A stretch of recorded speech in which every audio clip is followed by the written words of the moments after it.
Salut mes stars, j'espère que vous allez bien. Aujourd'hui je vous retrouve dans une nouvelle vidéo où je vous partage ma wishlist pour cette fin d'année 2024. Les vidéos wishlist, ça fait littéralement partie de mes vidéos préférées à tourner, tout simplement parce que ça me permet de savoir quel livre me donne envie et ça me hype tout simplement pour les lire. Donc j'ai fait une petite sélection de tous les livres que j'ai envie de lire et que j'ai envie d'avoir pour cette fin d'année. Bien sûr, tous les livres que j'ai déjà mis dans les autres wishlists ne seront pas dans celle-ci. Ce sont que des nouveaux livres. Mais n'hésitez pas à aller voir en barre d'infos. Il y aura normalement un petit lien avec toute ma wishlist. Comme un document, il y a tous les livres que je veux en wishlist. Donc si vous voulez voir les autres, je vous invite à aller voir ce petit lien et tous les livres seront répertoriés dans ce lien. Du coup, j'ai mis 5 brochets et 5 poches pour varier un peu les plaisirs, comme je pourrais le dire. Et on va commencer tout de suite parce que je dois quand même parler de 10 livres. Et je vais commencer par les brochets. Le premier brochet que j'aimerais énormément avoir, c'est le tome 3 de Magnolia Parks. Je n'ai lu que le premier et j'ai adoré le premier tome. Donc c'est une évidence pour moi d'avoir entre guillemets toute la collection, tous les livres pour pouvoir tous les découvrir. Et j'ai le tome 2 dans ma palle qui m'attend. Je pense le lire en 2025 pour maintenant parce qu'il y a d'autres livres qui sont prioritaires, mais c'est un livre qui me donne extrêmement envie. C'est le genre de livre qui ne convient pas à tout le monde. C'est pas réellement une romance en fait. C'est pas non plus une tranche de vie, c'est très compliqué. Je pense qu'il faut le lire pour le comprendre, mais beaucoup n'ont pas aimé les personnages. Moi j'ai adoré parce que pour le coup, on y trouve dedans une relation toxique. Et la psychologie des personnages est très bien développée, je trouve. Et j'ai une forme d'attachement envers eux par rapport à ce premier tome que je ne pourrais pas expliquer, juste j'ai passé un très bon moment. C'est pas un livre où il se passe énormément de choses, mais ça m'a suffi à me convaincre et à avoir envie de lire la suite. On a ensuite en deuxième livre que je souhaiterais avoir en brochet, Mile High de Liz Tomford. Pour le coup, je ne sais pas du tout de quoi parlent ces livres. Je sais que c'est de la romance, mais il y a tellement eu de bons retours dessus que franchement ça me donne super envie. La couverture est super jolie, c'est encore une énième saga malheureusement, mais en soi, est-ce que ça me dérange? Pas réellement. Je suis petit à petit en train de me réconcilier avec les sagas. J'ai eu un moment où j'en avais marre des sagas, mais malheureusement il n'y a que ça, donc pas le choix quoi. Et surtout en 2025, j'espère changer ce problème des sagas, donc vous verrez ça début d'année prochaine. Du coup, pour revenir à Mile High, j'avoue que du coup je vous l'ai dit, mais je ne sais pas du tout de quoi parle ce livre. Mais pour tous les retours que j'ai reçus, il me tente énormément. Et c'est le genre de livre où j'ai envie de me lancer dedans sans connaître l'histoire en soi. On a ensuite Binding 13 ou Binding 13, je sais pas comment vous le dites, de Chloé Walsh. Ça a été un coup de cœur pour beaucoup, je trouve le livre très joli. C'est pas non plus le livre le plus beau, mais franchement, je le trouve super sympa. Encore une fois, c'est une saga, mais écoutez, c'est la vie maintenant. Et beaucoup ont eu un coup de cœur pour ce livre. Je sais que on parle d'un couple du coup dedans. On a leur début quand ils étaient enfants et le maintenant quand ils sont adultes. Et moi c'est vrai que c'est un parallèle que j'aime bien. Temporellement je trouve ça intéressant au niveau de l'histoire. Et généralement on ne s'ennuie pas. Je sais que j'ai vu certains avis comme quoi les gens n'aimaient pas parce que justement c'était peut-être un peu enfantin. Mais moi je pense pas que ça va me gêner, au contraire. Et je pense vraiment que c'est une histoire qui peut me toucher. Donc c'est vraiment un des livres qui est prioritaire dans ma liste de lecture. Si je le reçois à Noël ou si je l'ai. Sinon je vais baisser ma pile à lire et ensuite je l'achèterai. Mais c'est un livre je pense sûr que je lirai en 2025. Il y a ensuite une traduction. Donc la plupart c'est des traductions d'ailleurs.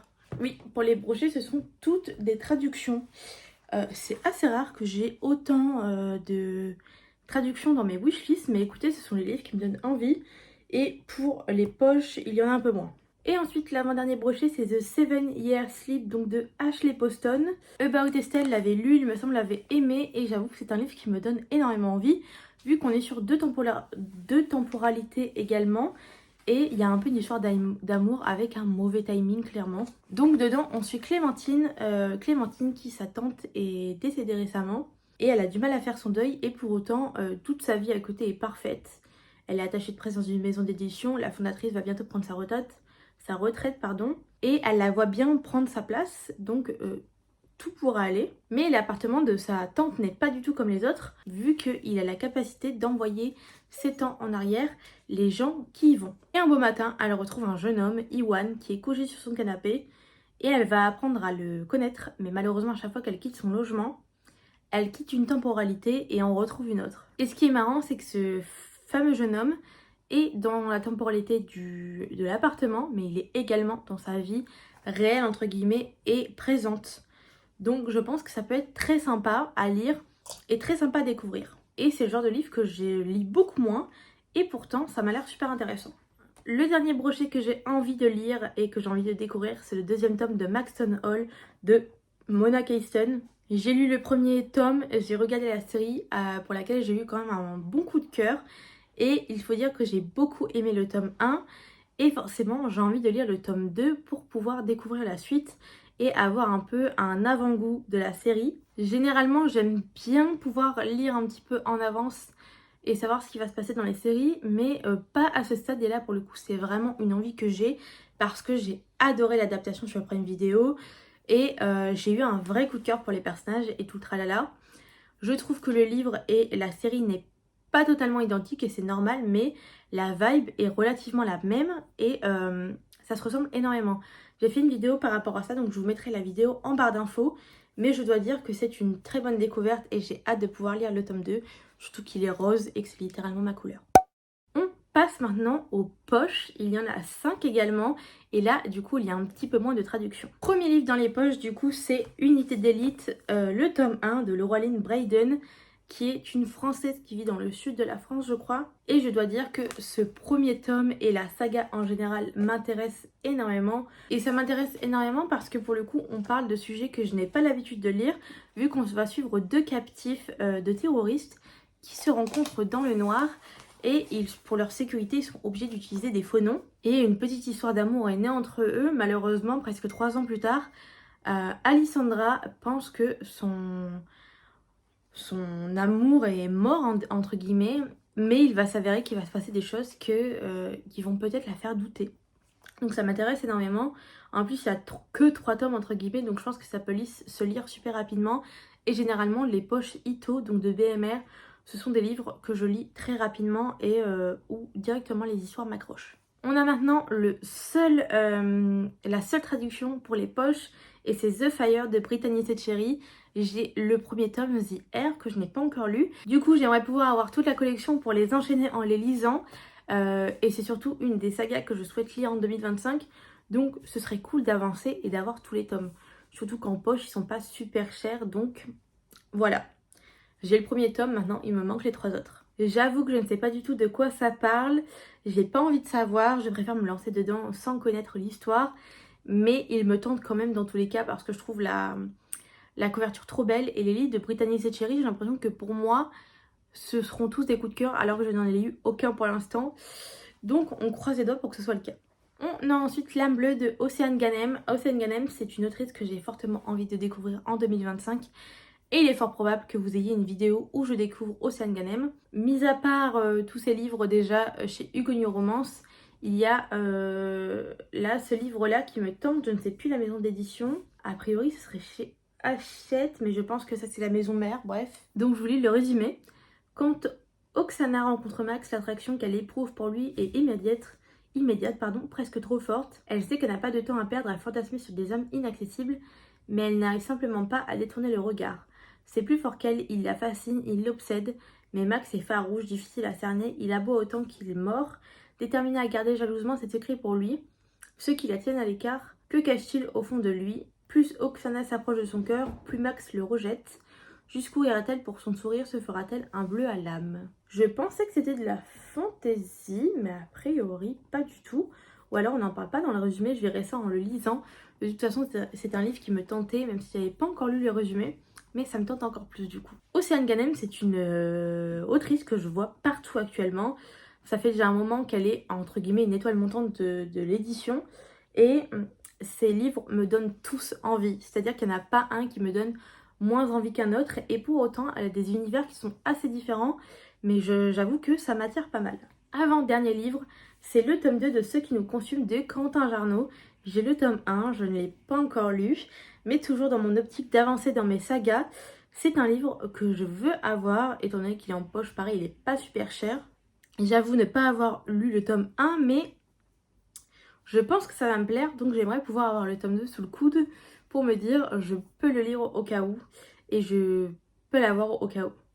Mais j'aimerais l'avoir sous le coude pour me dire que si je lis le tome 1 et que j'aime beaucoup, je peux avoir le tome 2 sur le coude sans attendre. Quentin Jarnot, c'est en plus un auteur que j'ai fortement envie de découvrir et de soutenir, donc j'ai 2 de ses livres actuellement.